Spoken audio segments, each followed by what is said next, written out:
Assalamualaikum warahmatullahi wabarakatuh. Pada kesempatan kali ini saya akan melanjutkan pembahasan tutorial yang ke-6 pada tanggal 20 April 2020 dengan topik analisis dalam dan analisis luar fluida. Langsung saja kita menuju nomor 1. Soal nomor 1 adalah soal tentang aliran dalam yang masih berhubungan dengan bab 6, yaitu analisis diferensial fluida, terutama dengan persamaan Navier-Stokes.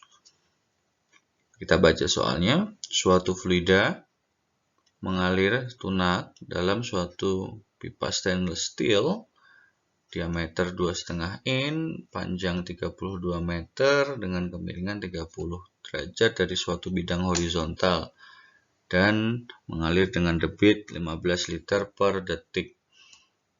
Kalau dari kalimat yang pertama ini kita bisa membuat sketch kurang lebih seperti ini. Suatu pipa kemudian punya panjang tertentu, diameter tertentu, dan diletakkan sedemikian rupa sehingga punya kemiringan tertentu alfa. Di dalamnya mengalir suatu fluida dengan debit tertentu. Dan untuk kasus ini saya menggambarnya seperti ini.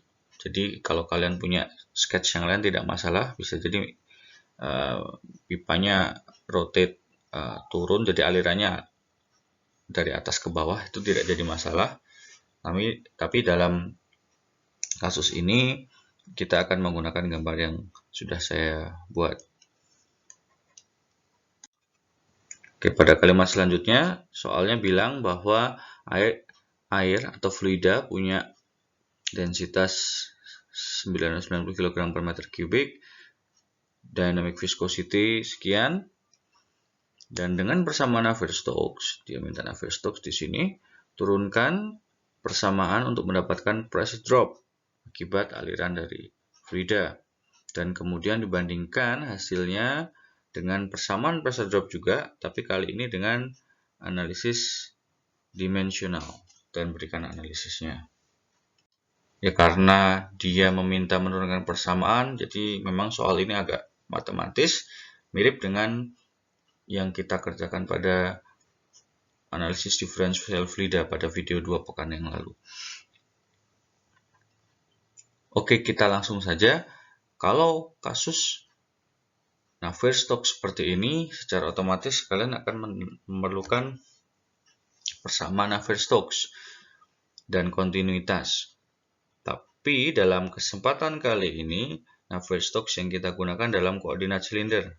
Oh ya, ini sumbu yang kita gunakan dalam pipa ini juga adalah sumbu dalam koordinat silinder, atau sumbu Z, atau sumbu aksial, dan sumbu radial arah jari-jarinya. Dan sebenarnya ada satu lagi, yaitu sumbu theta dalam koordinat theta, yaitu yang melingkar dari pipa. Kenapa kita gunakan silinder? Karena kasus yang kita gunakan adalah pipa. Beda dengan sebelumnya adalah plat datar, sehingga kita bisa menggunakan koordinat kartesian.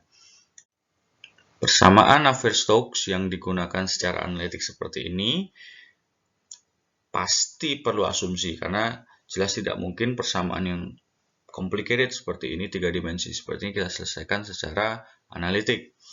Oleh karena itu pasti kita perlu asumsi. Maka kita list asumsi yang mungkin. Yang pertama jelas fluidanya incompressible, karena dari sini kita juga bisa lihat komponen rho-nya sudah nggak ada, sudah dibuang keluar dalam persamaan kontinuitas. Jadi fluida itu adalah fluida incompressible. Yang kedua, tunak. Tunak artinya seluruh do T-nya sama dengan 0. Kita bisa coret semua do T-nya. Ya, kurang lebih seperti itu ya. Kemudian tidak ada perubahan aliran arah theta, arah melingkarnya. Jadi do theta-nya 0. Jadi kita bisa coret semua ini do theta-nya yang mengandung do theta, ini juga ini dan ini. Ya, kira-kira itu dua tetanya. Kemudian alirannya berkembang penuh. Jadi dia punya profil kecepatan, ya, punya profil kecepatan tertentu. Tapi kemudian penuh sepanjang L. Jadi atau sepanjang sumbu Z. Jadi do Z-nya itu sama dengan 0 juga. Sorry, ini do Z-nya juga 0 di sini berarti. Do Z-nya 0 sekarang. Sekarang ini bisa kita coret juga seluruhnya. Oke, kira-kira seperti itu. Ini juga do Z-nya 0. Sorry, kalau ini tidak, karena ini nanti yang jadi percent drop kita. Ya, kecuali yang ini ya, kecuali ini tidak boleh sama dengan 0. Kemudian sudah sepertinya. Fluida dominannya mengalir pada sumbu Z sehingga kecepatan arah radial dan kecepatan arah tetanya itu 0. Jadi ini juga 0, ini bisa 0 kan. Oke. Kontinuitasnya tinggal yang ini ya, sukunya. Sekarang VR sama dengan 0 dan V theta sama dengan 0. Jadi ini bisa kita coret. Ini bisa kita coret. Theta juga hilang di sini. Z masih ada, ini juga dua-duanya hilang. Ini hilang juga, hilang. Oke, kira-kira ini ya. Kira-kira ini yang tersisa. Oke, sorry, ini masih ada. Harusnya VR-nya juga 0 ya. Jadi ini 0, suku ini 0. Ya, karena ini yang tersisa dan kita pengen mencari pressure drop arah sumbu Z, aliran sumbu Z, maka mostly kita akan menggunakan persamaan Navier-Stokes yang ini. Jadi kalau kita rangkum, persamaan yang kita dapatkan setelah mendapatkan asumsi adalah pada sumbu Z, Navier-Stokes sumbu Z, kita akan dapat 0 sama dengan rho GZ minus do P do Z plus mu dan seterusnya. Nah, ini yang sebenarnya pressure drop ini ya, yang akan kita cari. Oke, setelah kita mendapatkan persamaan Navier-Stokes arah sumbu Z yang lebih sederhana, kita memasukkan kasus khusus nomor 1 kita ini ke persamaan tersebut. Nah, dari sini kita akan dapat persamaan yang baru, di mana ada tambahan minus G sin alpha dan minus do VZ per do R. Nah, ini dapatnya dari mana? Kalau yang GZ atau minus G sin alpha ini, fluida di dalam ini akan mengalami gaya berat, memiliki gaya berat yang kurang arahnya seperti ini ke bawah. Nah, ini gaya berarti kita uraikan saja komponen gayanya terhadap sumbu R dan terhadap sumbu Z. Jika alfanya di sini, maka kalau di komponen ini alfanya kurang lebih di sini. Sehingga ini adalah G cos alfa, ini adalah G sin alfa. Nilai negatif ini karena vektor gravitasi mengarah ke arah kiri. Nah, sementara untuk do VZ minus do VZ per do R ini, kita menggunakan R sama dengan 0 di tengah dan R sama dengan R besar di pinggir atau tepat di wall-nya. Nah, di sisi lain kita tahu bahwa profil kecepatan dalam aliran dalam fluida itu kurang lebih seperti ini. Paling besar vektor kecepatannya ada di tengah, kemudian makin kecil, sampai akhirnya 0 di pinggir. Jadi, karena do-R yang bertambah, jari-jarinya bertambah, menyebabkan nilai VZ yang makin rendah, maka kita punya nilai negatif di sini. Kira-kira seperti itu. Nah, dari persamaan ini, kita rearrange lagi, kita punya persamaan ini. Di mana uniknya, komponen yang ada di ruas kiri ini, itu berubah mostly terhadap Z, variabel Z. Sementara komponen yang ada di kanan, utamanya ini, VZ, itu berubah mostly terhadap do-R. Jadi, kita mendapatkan bentuk yang variabelnya saling independen untuk ruas kiri dan ruas kanan. Sehingga dalam penyelesaiannya kita bisa pisah ini. Jadi kurang lebih seperti ini.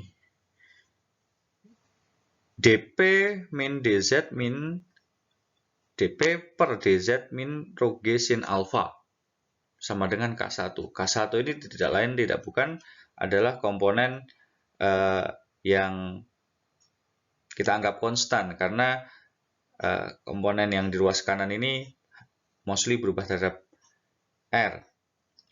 Begitu juga yang ruas satunya. Ruas satunya, seperti kita tahu, ini mostly berubah terhadap do-R. Sementara yang K2 ini, yang tidak lain bukan adalah komponen di ruas kiri yang berubah terhadap Z, maka kita bisa anggap konstan juga. Nah, kalau sudah segini, kita bisa integralkan masing-masing. Dengan diketahui kondisi batasnya, kita bisa mengintegralkan yang ini dP-nya dari P1 ke P2, terus kemudian yang Z-nya dari 0 ke L, ke panjang L. Kita dapat seperti ini, kurang lebih. Sehingga bentuk akhirnya ini. Kita dapat. Sisi satunya juga begitu, kita integralkan. Kita dapat plus C, tapi di sini kita ingat bahwa pada R sama dengan 0, ya pada saat VZ itu paling besar, dia tidak memiliki perubahan. Sehingga dari boundary ini kita mendapatkan bahwa C sama dengan 0. Karena C sama dengan 0, maka kita dapat persamaan ini. Sama. Nah, kalau sudah diselesaikan seperti ini, kita bisa langsung menyamakan. Menyatukan lagi ruas yang sudah kita pisah tadi. Jadi persamaan ini. Nah, persamaan ini bisa kalian lihat di buku Munson. Persamaan 8, 10 kurang lebih seperti itu. Di mana bentuk ini merupakan shear, kira-kira seperti itu, atau tau. Ya, dari sini kita akan melanjutkan sedikit lagi untuk bisa mendapatkan pressure drop yang diminta soal nomor 1. Nah, kalau sudah di sini perlu sedikit langkah lagi untuk kita mendapatkan pressure drop yang kita cari. Dari persamaan terakhir ini, kita bisa range sedikit. Jadi seperti ini. Sehingga variabelnya terpisah. dr dan dvz. Dan ini sebenarnya kasusnya konstan ya, parameternya. Nah, seperti ini kita bisa integrasikan. Dengan sederhana, kita mendapatkan profil kecepatan arah sumbu Z fungsi jari-jari. Nah, dengan menggunakan persamaan batas atau kondisi batas R sama dengan R besar, maka itu adalah kondisi di sini di ujung karena R sama dengan 0 di tengah.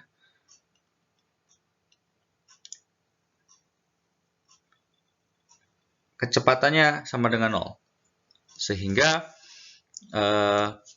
kita mendapat nilai C adalah ini. Dengan memasukkan nilai C, kita mendapatkan bentuk lengkap dari profil kecepatan arah sumbu Z terhadap jari-jari. Dengan melakukan sedikit perubahan, kita bisa mendapatkan bentuk seperti ini, di mana suku ini itu biasa kita sebut dengan centerline velocity. Apa itu centerline velocity? Centerline velocity adalah kecepatan tepat pada sumbu Z atau tepat pada centerline dari pipa. Seperti itu. Karena kita lihat di sini R-nya sama dengan 0. Ini jika R sama dengan 0, kita akan mendapatkan yang disebut dengan centerline velocity. Sehingga bentuknya bisa lebih sederhana. Jadi profil kecepatan kita adalah centerline velocity dikalikan 1 min R kuadrat per R besar kuadrat. Selanjutnya kita perlu mencari debit. Kenapa? Karena di soal diketahui debit 15 liter per detik. Nah, debit itu apa? Debit itu integral dari profil kecepatan dA. Profil kecepatannya kita sudah tahu. Nah, kita perlu sedikit uraikan ini. Nah, dA-nya itu adalah 2πr dr. 2πr ini adalah keliling ya. Keliling lingkaran. Misalnya saya buat di pipanya. Ini keliling lingkarannya ini ya. Keliling lingkaran kira-kira kalau dari pandangan kita. Kemudian dr. dr-nya berarti arah sumbu R. Sehingga ini adalah vektor luas atau komponen luas. Dengan melakukan integrasi yang konstan kita keluarkan, maka kita akan mendapatkan Q ini, dan bentuk sederhananya sama dengan Pi per 2 R kuadrat kali centerline velocity. Nah, dengan melakukan sedikit rearrangement, kita akhirnya mendapatkan persamaan debit Pi per 2 R pangkat 4 delta P min rho GL sin alpha per 4 mu L. Nah, dari sini, karena Q diketahui, R diketahui, rho GL sin alpha diketahui, mu L diketahui, maka kita dengan mudah bisa mendapatkan yang kita cari dari awal, yaitu pressure drop dari fluida yang mengalir di sini. Nah, sebenarnya sampai sini bagi saya sudah cukup untuk nomor 1 ini. Mohon maaf cukup panjang karena kita bicara penurunan rumus. Nah, ada baiknya jika coba kalian bandingkan dengan pressure drop yang lain, rumus pressure drop yang lain. Dengan analisis dimensional kita tahu bahwa pressure drop itu adalah F kali G, kalau nggak salah. Bukan G, tapi D kali D kali 2V kuadrat per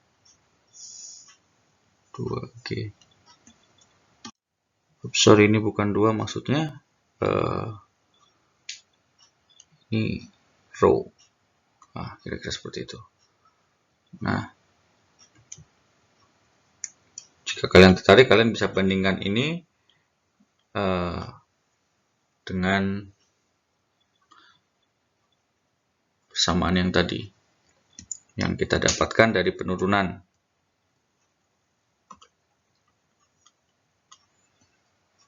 Beda terbesarnya adalah kita memiliki friction factor di sini. Dengan analisis dimensional, dia mempertimbangkan faktor friction factor yang diperlukan diagram Moody sebenarnya untuk mendapatkannya.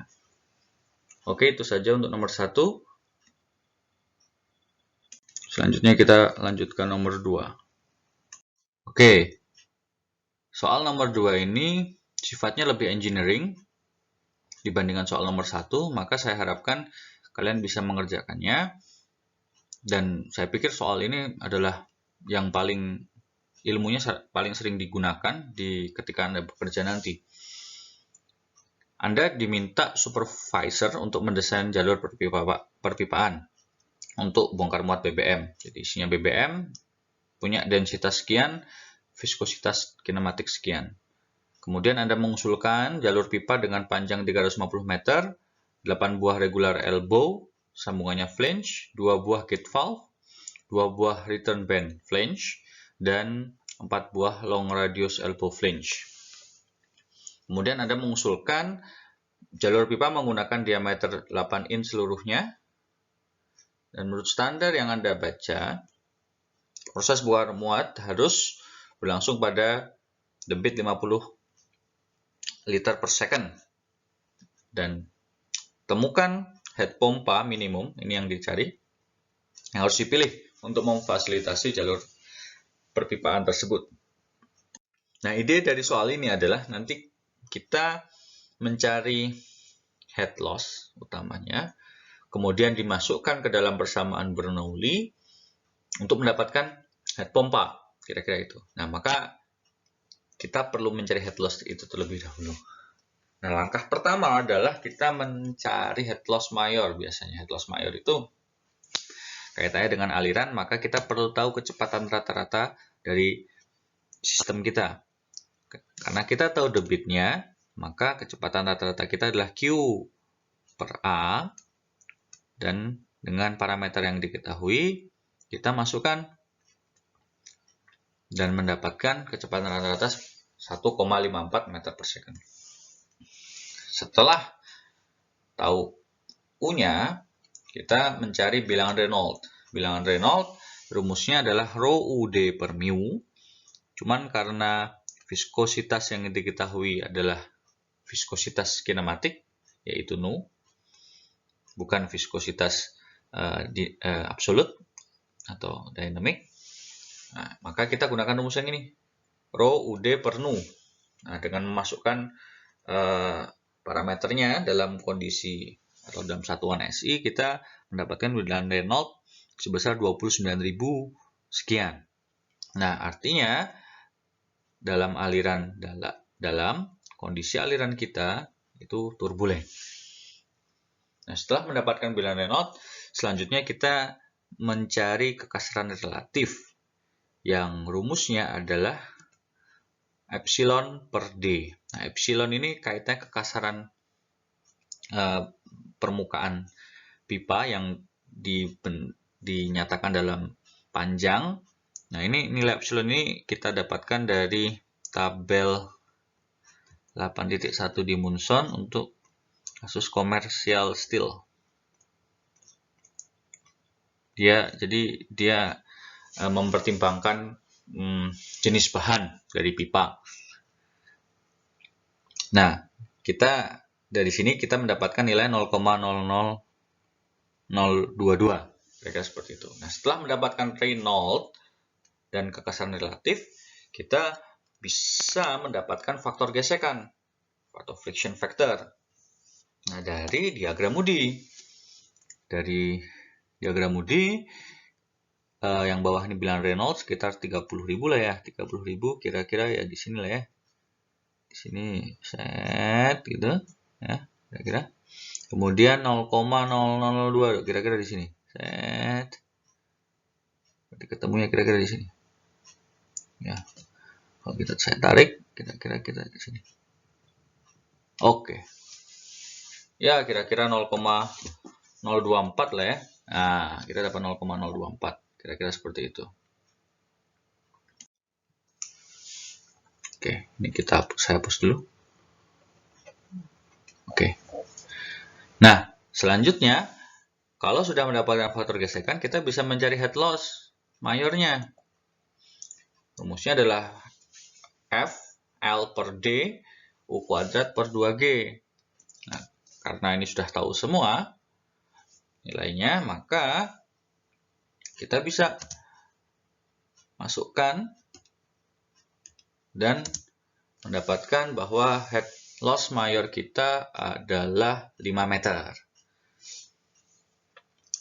Setelah head loss mayor, kita mencari head loss minor. Nah, ini yang banyak perintilannya. Rumusnya adalah sigma KL Artinya sigma dari koefisien peralatan pipa atau fitting pipa ini banyak sekali, dikalikan U kuadrat per 2G. Nah, dari head loss minor ini kita punya di atas tadi ya, kita urutkan saja, kita punya 8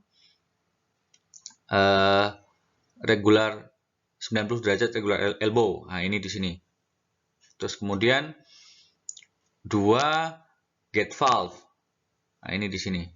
2 kali 0,15 ditambah 2 return band. Bentuknya flange. Kira-kira seperti itu. Dan 4 buah 45 derajat long radius elbow. Ini. Kita masukkan parameter U dan parameter gravitasi. Untuk kasus KL ini itu kita dapatkan dari buku Munson lagi juga, tabel 8.2. Ya, silahkan dicek. Tidak menutup kemungkinan menggunakan buku lain juga, karena yang di Munson ini juga nilai KL-nya juga terbatas ya, hanya untuk beberapa jenis fitting. Nyatanya memang di pipa kita banyak sekali fitting yang kita gunakan. Dari sini kita mendapatkan nilai head loss minornya 0,47 meter, kira-kira seperti itu. Nah, kalau sudah di sini, kita kembali ke persamaan Bernoulli yang kita pelajari di awal. Nah, tapi kali ini dengan memasukkan head pompa dan head loss.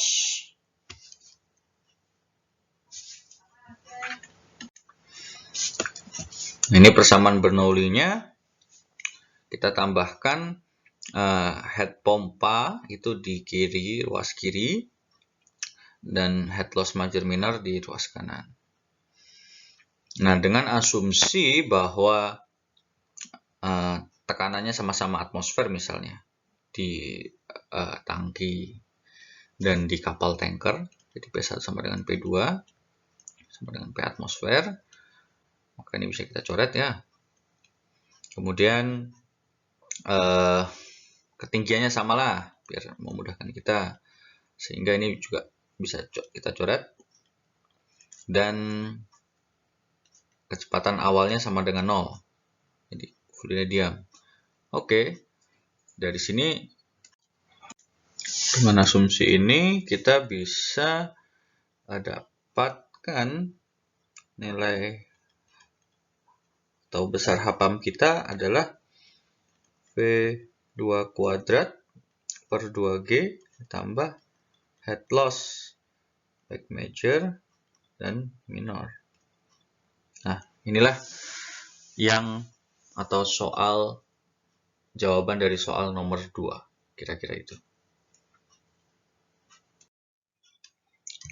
Kasus nomor 3 ini adalah kasus external flow, lebih tepatnya tentang boundary layer. Langsung saja ya ini. Jadi kita ada terowongan angin, di mana udara mengalir dengan kecepatan U sama dengan 1,2 meter per second, dan dijaga pada temperatur 20 derajat Celcius.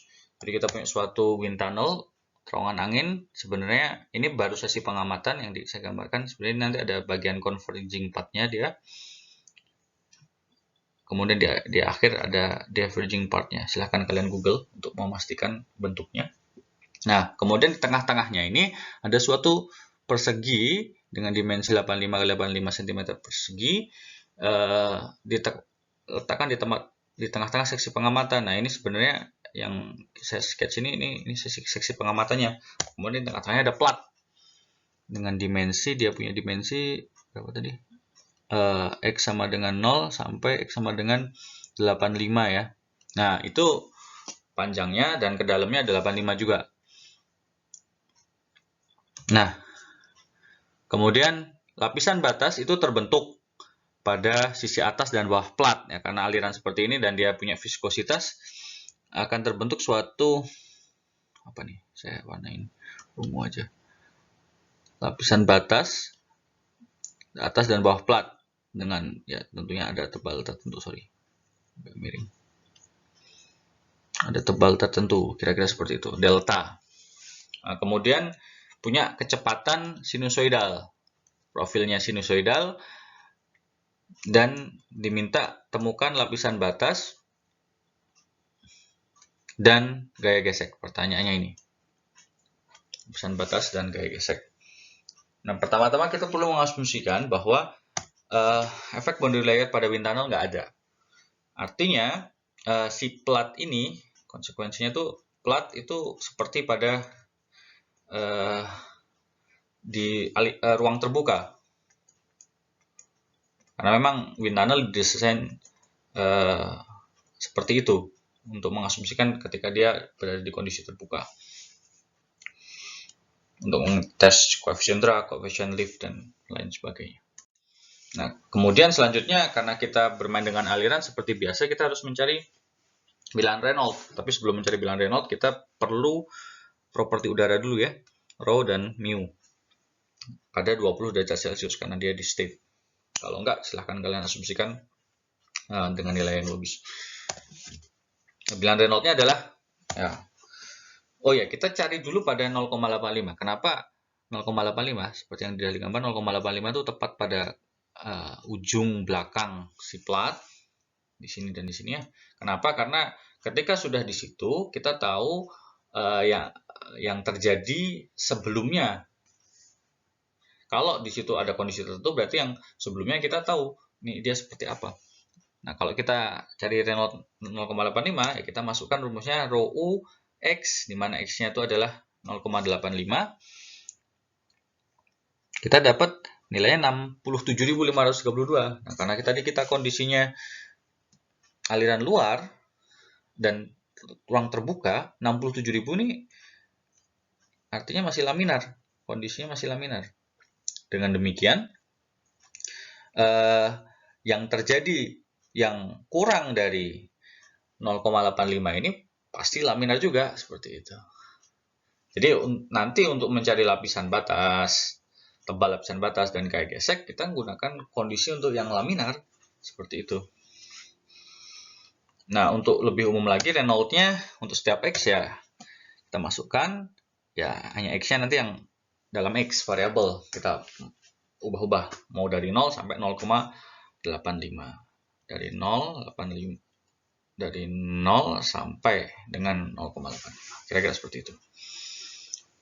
Nah, seperti yang udah bilang tadi, karena kondisinya laminar, kita perlu mencari rumus yang sesuai. Untuk tebal lapisan batas, kita gunakan persamaan dari Clausius. Kalian bisa lihat penurunan rumusnya. Ini kalau nggak salah di Munson persamaan 915. Di mana tebal lapisan batas delta per X sama dengan 5 per akar dari Reynolds X-nya. Jadi dia fungsi dari X dan Reynolds saja. Nah, kalau dari kondisi kita karena sudah diketahui, kita masukkan saja nilai-nilainya. Maka delta itu adalah 0,016 meter, sekitar 16 mili, tipis ya, pada X sama dengan 0,85. Jadi kalau misalnya boleh saya ilustrasikan lagi, kita punya plat di sini. Ya, di sini dia punya panjang, ini X sama dengan 0 sama X sama dengan 0,85. Terbentuk lapisan batas. Nah, yang di sini, tepat di sini, itu tebalnya adalah 0,016 meter, sekitar 16 mili. Kalau kalian mau mencari lagi di dalamnya, lebih dalam lagi, ya silahkan. Kalian cari yang dengan X yang berbeda. Nanti kalian masukkan ke sini, X ini, dan Reynolds-nya juga tentu berbeda loh ya. Kira-kira seperti itu. Ya, ini adalah tebal lapisan batas. Nah, selanjutnya adalah gaya gesek.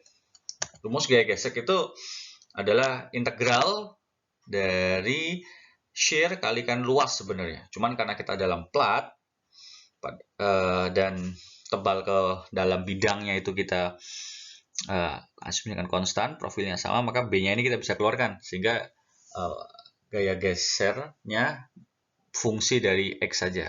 Jadi seperti itu. Nah, gaya geser sendiri itu rumusnya adalah setengah rho U kuadrat kali CF. C-nya C kecil. Ini adalah koefisien bidang gesek atau koefisien gesek. Bedakan dengan koefisien gaya gesek C besar nanti. Kalian akan bicara di nomor berikutnya. Nah, CF-nya ini kita cari bagaimana itu dengan tabel 92, yaitu untuk kasus flat plate dan laminar flow. Karena velocity profile kita tadi sinusoidal, maka kita ambil yang E ini. Kondisi E ini untuk CF. CF berarti yang ini. CF RE X pangkat setengah. Nilai 0,655. Nah, kalau sudah begini ya kita masukkan saja ke persamaan integral abstrak tadi. Dimasukkan, karena semua konstannya keluar, tinggal CF saja. Sementara CF itu adalah ini tadi, 0,655 per akar Reynolds X-nya. Nah, inilah gaya dari yang dirasakan oleh flat plate pada satu sisi, ya. Jadi kalau ini saya ilustrasikan, kita punya flat plate di sini. Ini punya X sama dengan 0, X sama dengan 0,85. Nah, flat plate-nya tuh ini merasakan gaya geser yang totalnya jadi abstrak. Satu sisinya yang kita integrasikan tadi tuh ini. Sementara kan dia ada di dalam terowongan angin, sehingga baik atas atau bawahnya, sisi atas sisi bawahnya itu merasakan gaya gesek juga, sehingga untuk gaya gesek total itu adalah sama dengan 2 kali F drag ini, kira-kira seperti itu. Nah, inilah solusi atau cara mengerjakan soal nomor 3.